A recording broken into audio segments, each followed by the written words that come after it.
everybody. It's been a while. An entire year has almost gone by without talking to you about my knitting. This is my knitting channel where I talk about my knitwear designs. I'm a knitwear designer in Alberta, Canada. I do that part-time, and I'm also a mom and various other roles. So it's been a full year. My resolution for next year is to start using the word full instead of busy. Nobody likes to talk about or to hear about how busy other people are. But my life is very full. It's full of ups and downs and hard times and easy and lots of joy and sometimes sadness too. But I'm not going to get into too much else besides knitting today. It has been a really long time, so I just want to catch you up on what I've been up to. I probably won't get into every single item that I've made this year, but I'm really going to focus on everything that I have designed and published since September of 2024. I'd like to dedicate this episode to Kyle and Lisa, who are co-workers of my husband. We saw them at his Christmas party, and they are lovely people, really fun to hang out with. And they said that they had watched my podcast, much to my embarrassment, and were so sweet to say that it was very good and I should keep doing it. So I honestly don't know if I would be here. I just kept finding excuses not to come back. So Kyle and Lisa, this is for you. I'll try to do this in order, starting with the pattern that I published in September 2024, and that was the Marin Tee.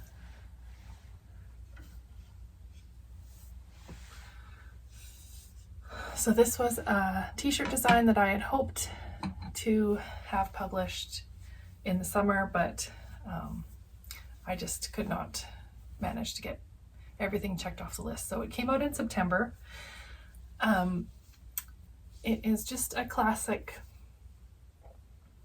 nautical style striped tee,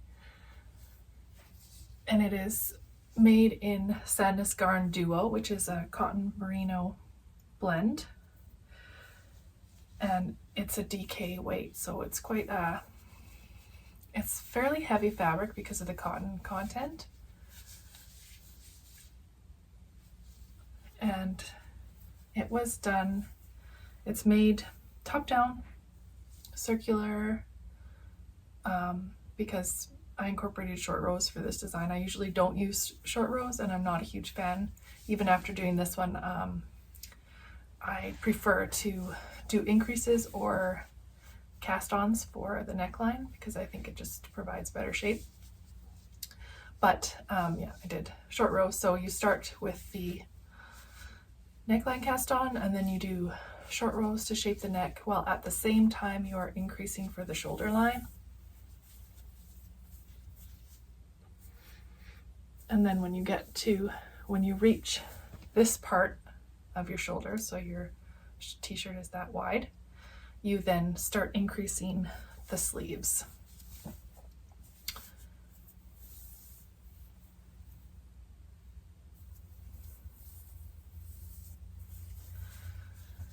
And then, so the sleeves and the front and back are all done together, all shaped together until you get to the end of the yoke.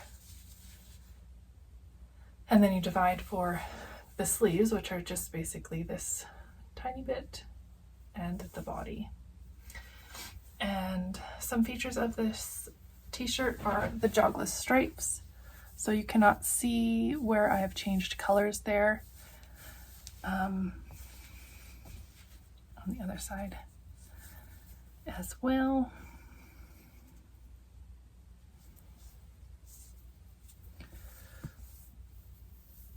It has a split hem, a fair amount of ribbing on the bottom. I think it's 4 inches. And it's just a classic fit. Nothing too exciting, but the way that it's constructed means it's a really seamless way to make a t-shirt that fits well. And I include progress trackers in the document so that you, when you're doing all these increases at once, you know exactly how many stitches you should have on the front, the back, and the sleeves, so you don't get lost, which can be easy to do when you just have one total stitch count. I really liked that yarn. The only issue I have with it is that this dark navy, it almost looks black, but it's like a really, really dark navy, did bleed in my final blocking. We live in the country, we have a well, and our water is extremely soft. Apparently that can cause leaking of dye. I always add vinegar. I always wash in cold, but sometimes it still leaks. I used a color catcher too, so I didn't notice that it stained the really light gray at all, so that was a bonus. So that's the Marin Tee, and it's available on my website or on Ravelry.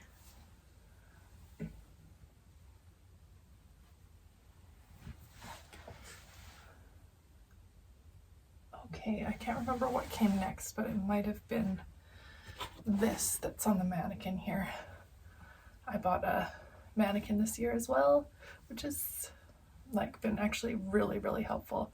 It's not adjustable, but I still find it just super helpful to have it on to be able to put something on, not my body, to be able to look at it. So this is the Amisk Cardigan. This was the design I submitted, and it was accepted and published by Lina magazine in their issue this fall.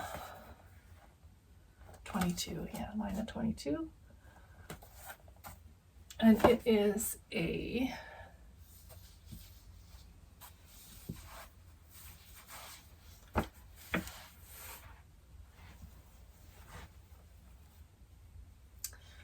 it's a modified dropped shoulder,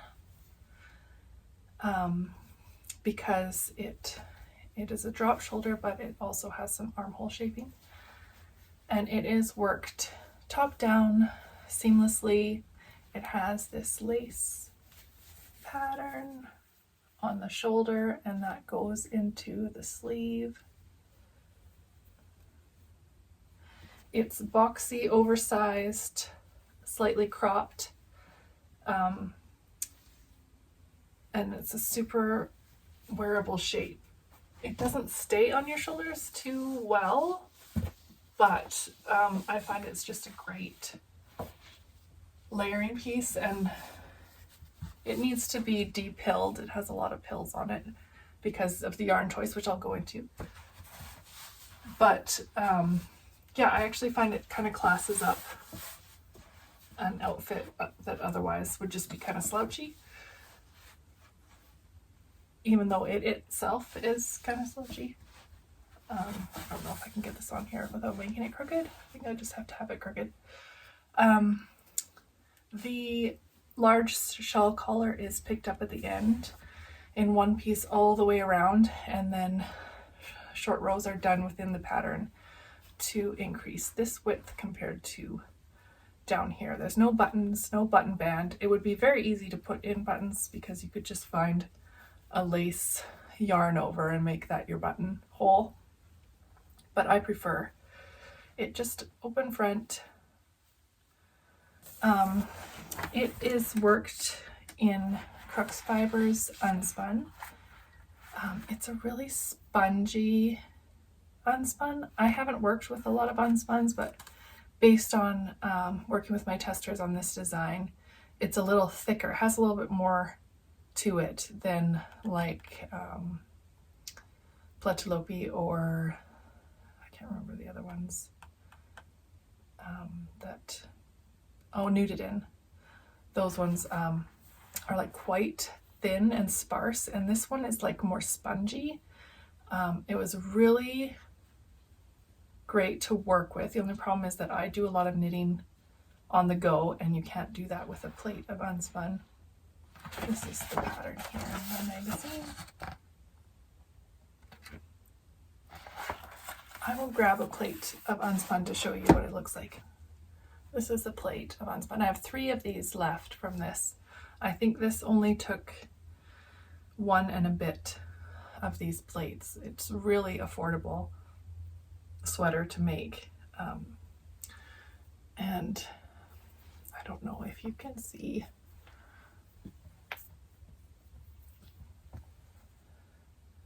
How it just has a little bit more girth than some of the other Unspuns.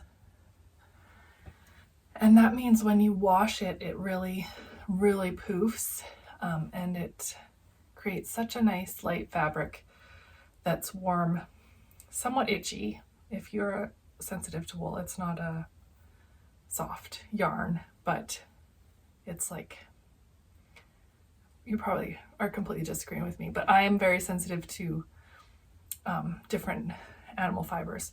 So I find it very itchy, but I also find it very warm. And so I actually do wear it a lot just with like a long sleeve underneath.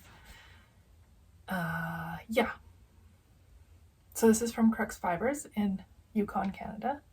And it's 100% Canadian wool spun into this roving, well, not spun, made into this roving. Yeah, I made another one. So this was my original submission.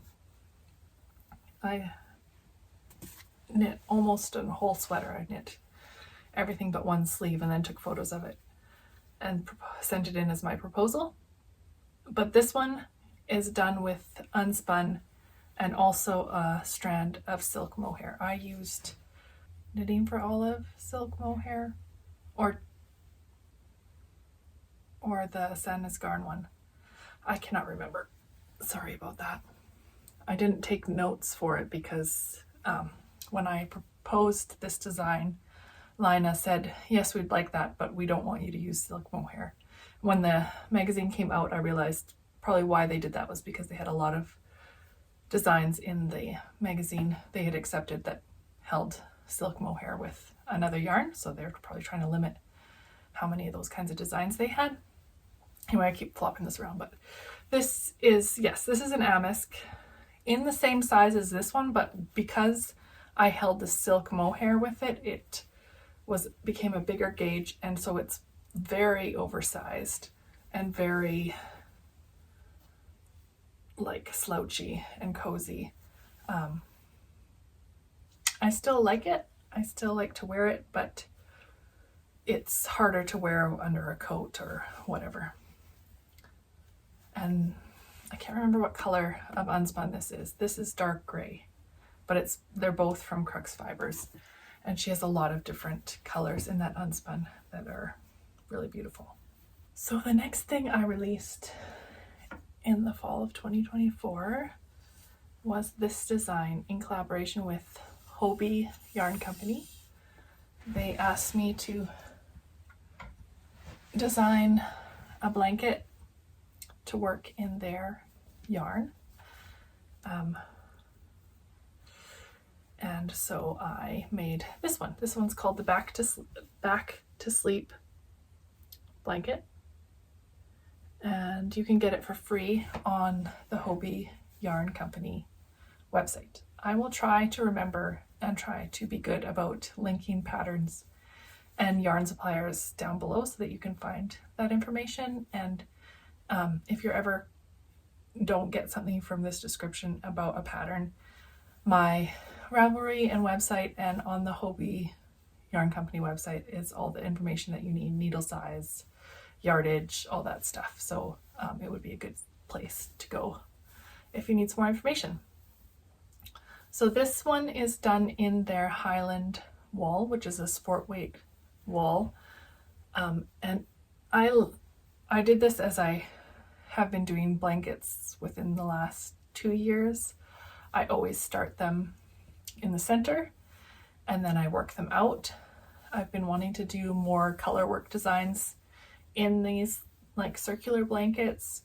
I have big aspirations to do lots of colors and lots of color work, but I haven't got there yet. So this one is started in the center. You start with a little square and then you pick up stitches around it.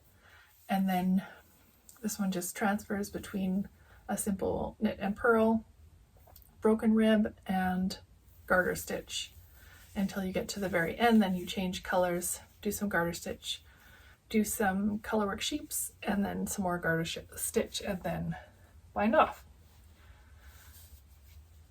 And I thought it would be really cute, like baby blanket or something.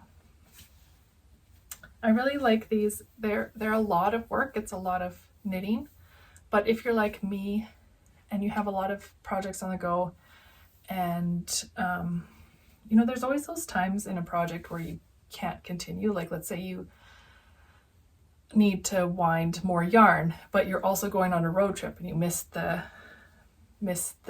time frame in order to wind more yarn for a new project, or you have to figure out how much positive ease you want, and you don't want to go bother measuring yourself or measuring a sweater in your wardrobe.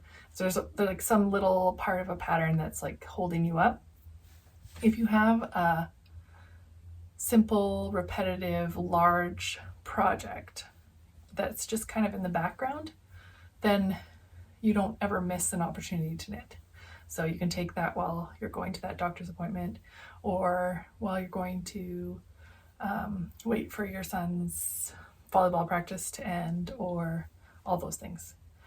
So that's what I like about this kind of project. As long as you don't have a deadline for it, then it can just like fit into your knitting schedule. So that's a free pattern. You don't have to buy yarn or anything to get it for free. You just go to the Hobie website and you can download it there. That's the back to sleep blanket. And also I really liked working with that yarn. I don't think there's ever been a sport weight wool yarn that I've not liked knitting with. It's just a great weight of yarn for like your hand comfort and just ease of knitting. So as long as you have the time to dedicate or the time to fill to work on a big project in sport weight, then I think it's a great option. Okay. In early December, I released the Christmas collection for the year. So I have sort of been releasing a set of accessories every year around Christmas time. I typically try to include a hat, a cowl, or some kind of neck accessory, and mittens. This time I got all those, plus I added a little option for a fingerless mitt. And this is the Imogene Collection, and it is based off the best Christmas pageant ever, which I kept calling the worst Christmas pageant ever, like in all my pattern descriptions, in my newsletter. I think even like the blog post, they all say the worst Christmas pageant ever, but that's because I grew up with the book, and the book has the worst Christmas pageant ever written, and then they crossed out worst and wrote best above it, and my visual brain just sees the worst Christmas pageant. Anyways, I like even put it in my hashtags for my pattern, so forgive me for that mess up. But the best Christmas pageant ever is a book. They made it into a movie this year. Our family went and saw it and enjoyed it, and there was a lot of knitwear in it, and I thought my pattern could fit into that movie. So I named it after the star of the show, who was Imogene, she was lead of the Christmas pageant in the movie. She played Mary. Okay, enough about that. So it is a set of colorwork patterns. I started off with the cowl. The cowl is a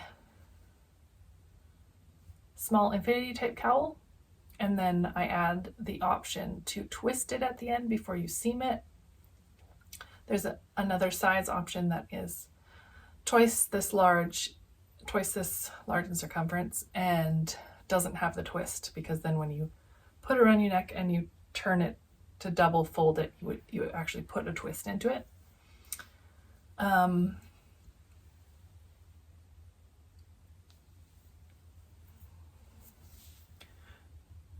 It's done in John Arbon Yarnadelic, which is another sport weight yarn, although lots of testers had trouble reaching gauge with the sport weight that they used. So you could actually try using like a fingering weight or a heavy fingering weight. I think like Croy's or Patton's Croy sock yarn would be a perfect match for this gauge. And so yeah, so you cast on, and then you work in the round. At the end you can twist it or not, your choice, and then you seam the ends together. So I recommend using a half graft, which is like a Kitchener stitch, but only one set of stitches is live. So you're putting a live set of stitches to a bound off or cast on edge. And it creates like this seamless, really nice seam. And it's also like stretchy. So it's not like as, well, I guess this one, you can't really tell as much because one side is cast on, so it is tight. But if you have two sides that are, if you have a cast on side that was like stretchy cast on, then you would have a stretchy seam as well. So that's the cowl. That's just a simple colorwork pattern in 3 colors with a little bit of a pearl detail. And then there's the mittens, which are, I'm sorry for the lighting. I should have tried to open the curtains a bit more. But it is, top is done in pattern. And you can do a double folded cuff or just a single, up to you. And then you move into the hat, which also comes with an option to double fold the brim or not.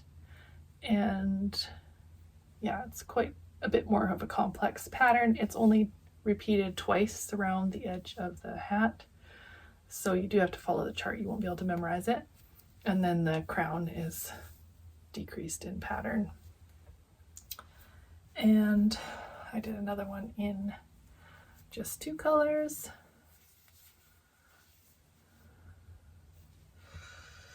And it's just like a simple, I'm gonna put it on crooked, but just a simple beanie. Nothing too fancy, not a lot of excess height in it. Yeah, so that's the Imogene collection. You have to buy the whole collection, which includes all of those patterns, as well as this bonus fingerless mitt. So kind of a bang for your buck there. And so far it has been my most popular pattern ever, so that's pretty fun. Okay, I think the next one is this. This is the Homegrown Hoodie. If you have been following me on my newsletter, on my website, on Instagram, you know that I released in June of this year, which I won't talk about or won't show because it's just a little too far away from the fall, the kids version of the Homegrown Hoodie. So I knit 4 of them for each of my 4 of them, one for each of my 4 children. And all my testers for that pattern were big fans, and some of them requested that I create it as an adult pattern. My original plan was to just stick with the gauge of the kids pattern, but the yarn I chose and bought, I could not reach that gauge. I worked this one in. So this is the Patagonia by Juniper Moon. And it is a sport weight lofty wool, and it has like a heathered quality. And I held it together with, this is Isair silk mohair, which is one of the few that I can handle wearing. because I'm very sensitive to mohair. Color 2. And this one is color 101. So I held those together to get this like air and weight kind of gauge. And this comes with a set-in pocket. So it's a nice seamless look. And it comes with a hood.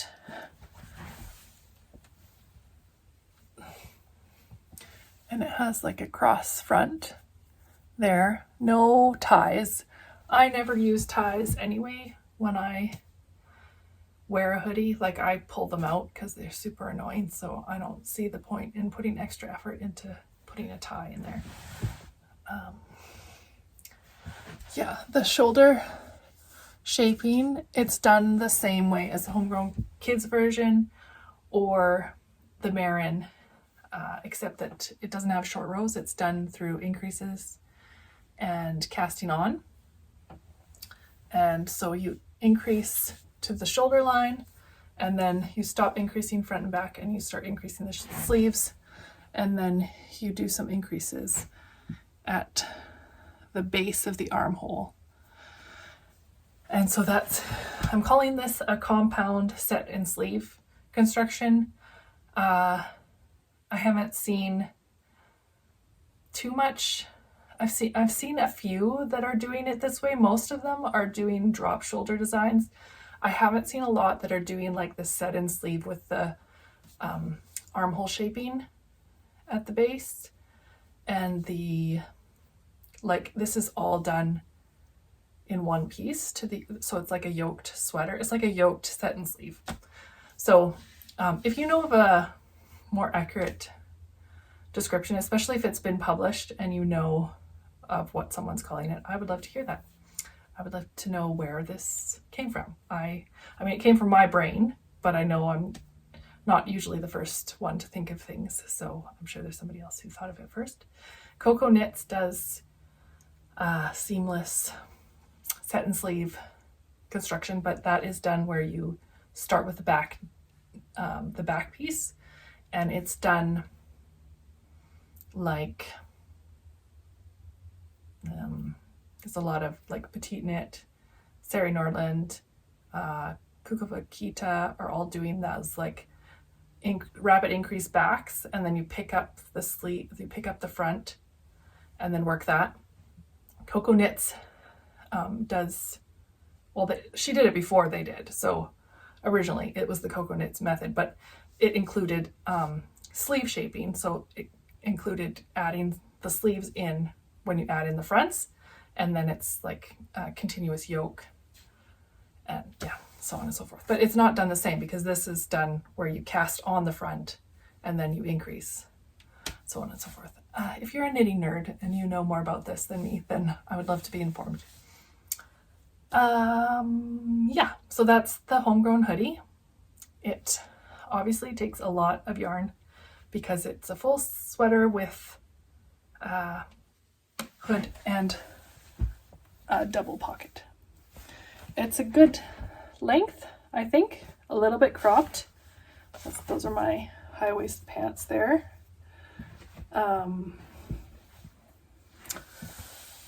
Yeah, ideally it should fit your shoulders. So if you are in between sizes, it is easy to hack, but you would need to be a confident knitter. But if you can get your shoulders, I have a full schematic, so you can look at the numbers and see my cross shoulder matches the schematic cross shoulder. Does my bust measurement match the schematic bust? If you match both those things, then the fit should be excellent. So yeah, a lot of the testers seem to be happy with it, and I wear this more than any other knitted item I've ever made. So I think it might be my most wearable design so far. So that's the Homegrown Hoodie. It's called Homegrown My Size, Homegrown Hoodie My Size. The other one is now Homegrown Hoodie for Kids. So just be sure that you get the right one. And I hope you like it if you choose to knit it. So the last thing, well, that's not true, but yeah, that's not true. There's more. So this fall, I finally had the guts and time to commit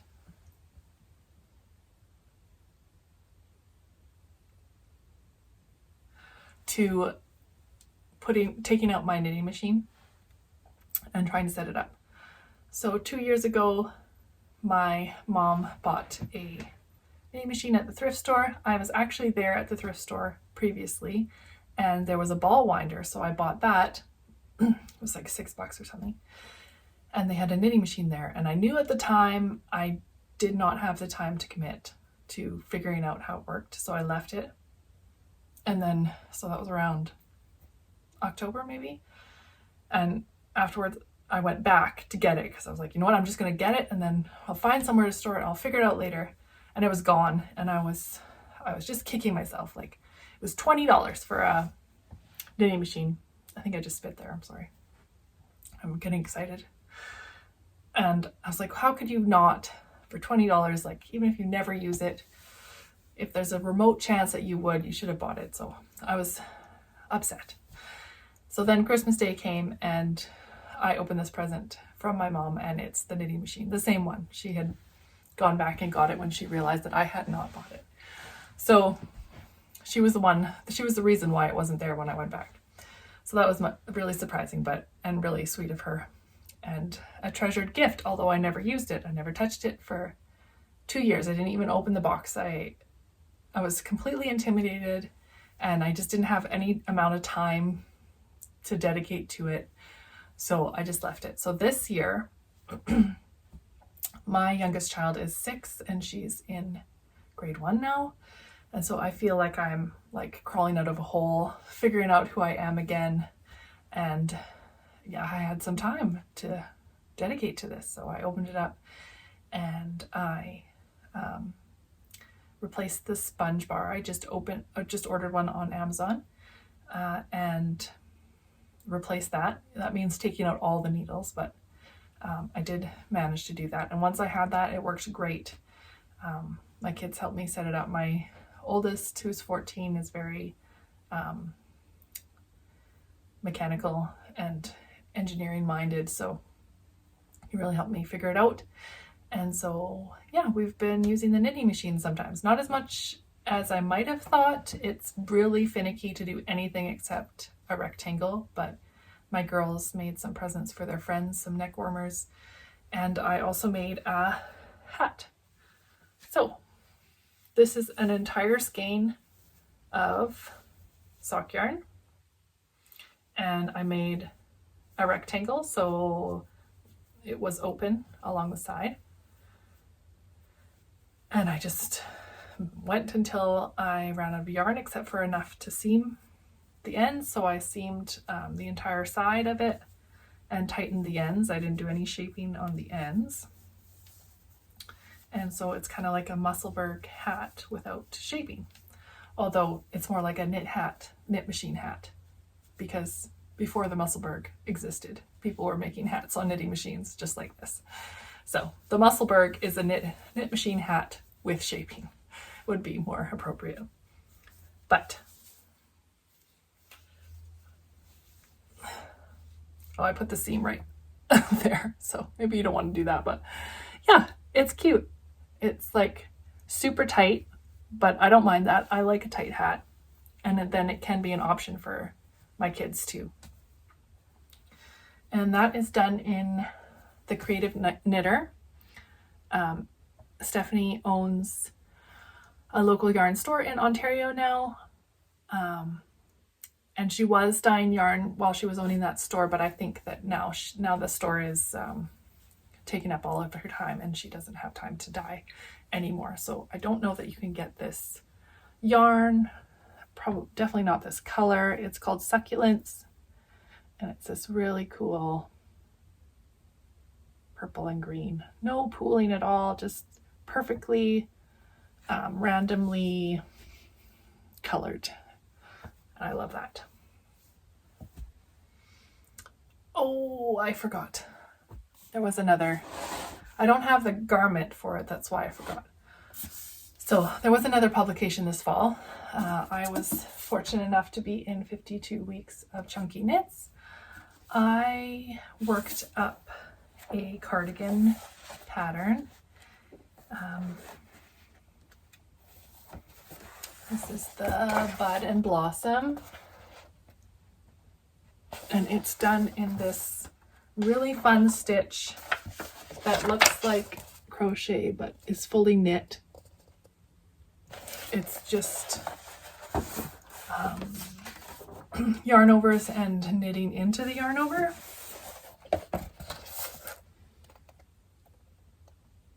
And I did that design in another Canadian wool in Custom Woolen Mills Mule Spinner 3-ply. Yeah, 3-ply.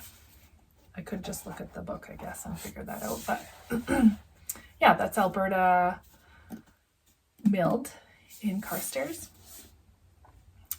And yeah, the line will keep my sample for their trunk and sample shows for 5 months, and then they'll send it back to me.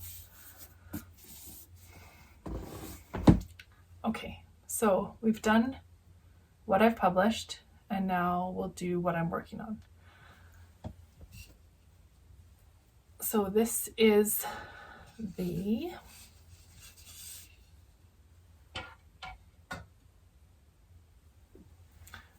Jensen Pullover.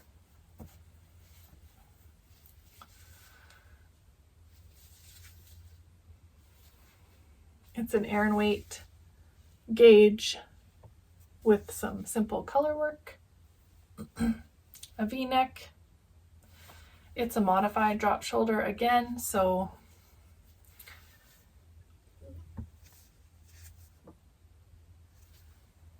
a tiny bit of armhole shaping, not much there. Not a lot of positive ease on this one, just 4 inches.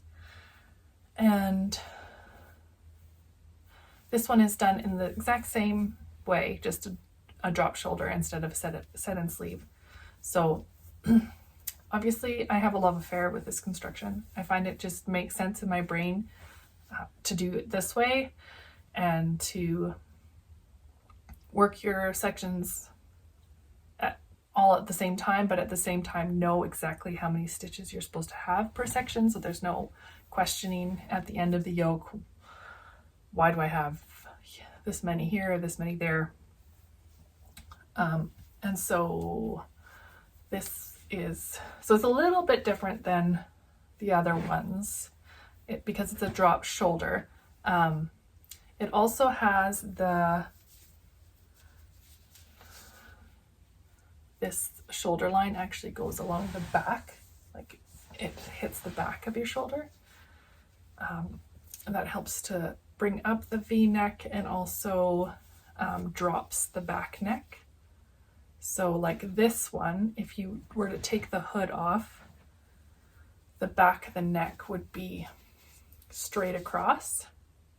Whereas this one, when the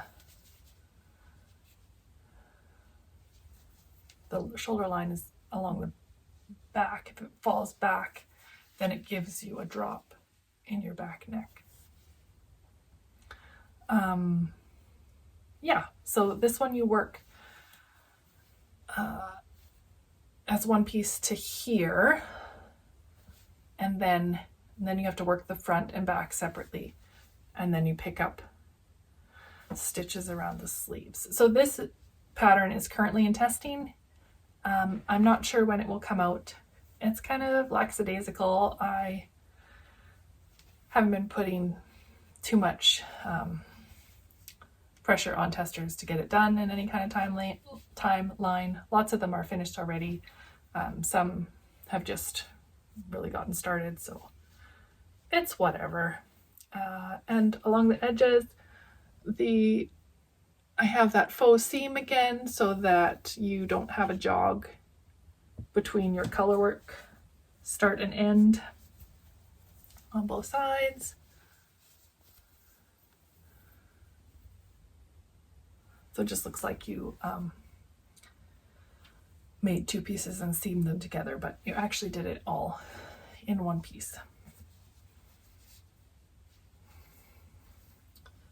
So that is the Jensen. It is worked in Kremke sole wool, a recycled wool and polyamide blend. And it has these like heathered bits. So this blue has red and yellow and light blue and green. It's really pretty. And each of their recycled wools has some other colors in it, which is it gives it more depth and more interest in a finished project. So I really like this one, and I've been wearing it a fair amount. I find this wool scratchy too, but I've just been wearing like a long sleeve shirt under it. So I need to buy a few more V-neck long sleeves because I only have one, so that I can wear this a little bit more.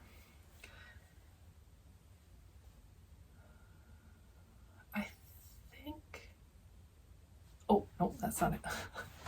See, this is why I couldn't do it like for the entire year, because there's no way I'd remember. So I have to keep it small so that I can remember the important things. So looking forward into next year, I have some designs that I've bought yarn for that I are submitted and accepted.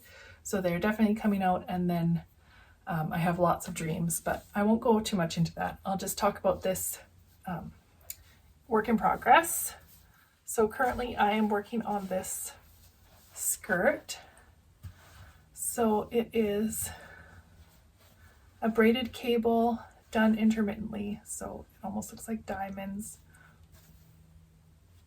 It has a double folded band. The back, let's see if I can turn this. The back is split so that we're going to have a button there. It has increases for the butt, and yeah, I don't know if I'm going to publish this. It's just something that I really want myself. I've actually had this yarn in my stash for a really long time, and I started a cable cardigan in it, and I didn't like it, so I just wanted to use it for something cabled. And I've been seeing these knit skirts around, mostly in ribbing, and I just think they're so cool. And I bought some fleece lined tights. I'm sure you've seen them on like your Instagram or Facebook advertised. I just bought them at the Winners near us, but I definitely wanted some fleece lined tights, so I thought this would be really cute with a pair underneath. And I think I have about 3 inches left to go, and then I have to figure out how to end it. I don't think I'm going to put another double knit band. I think I'm just going to end it in like the ribbing. But do you know of a good bind off for ribbing that's not 1x1? I haven't seen one that I love. I really love an Italian sewn bind off, but it really only works for 1x1 ribbing. If you know of one, I would be very grateful to hear about it. So yeah, so I should be done that one pretty soon, maybe even in time to wear it for Christmas or Christmas Eve. And yeah, I think that's it. I did want to update you on wool and wool yarn. I won't tell too many farm stories. There's just too many. There's always something happening here. So, but I do want to tell you about my wool. We have sheep, we shear them, and we hope to turn that wool into yarn. There have been some hiccups along the way. In Alberta, there are very few small wool mills. We're lucky to have some at all. Anyone that would take a small batch wool processing. So I did send some to Rosebud Fibre Mill. If you know of what's happened in Alex's life, you can understand how she's falling behind, and she's still committed to processing our wool into yarn, but the time frame is really up in the air. So that's fine. We're not reliant on it. We're not a yarn company, so we can wait. But this year I did not bring our wool to Rosebud. I brought it to a new mill near Stettler, Alberta. I have yet to see whether that produces yarn quickly, slowly, at acceptable quality. I have no idea. So that's where we are. I still hope to make wool yarn one day, but you just can't be in a rush when you're a small batch wool producer. So that's what that is. I just wanted to update you because I know I've talked about this on the channel before, and maybe you were wondering if anything ever came of that. It hasn't, but we're still hopeful that one day we will be able to produce some wool yarn that we can share with you. So I think that's it. I hope that you are well. I hope that you're safe. I hope that you're warm if you're in a frozen country like me. I wish you very Merry Christmas and a Happy New Year. Take care. Thanks for joining me. Bye.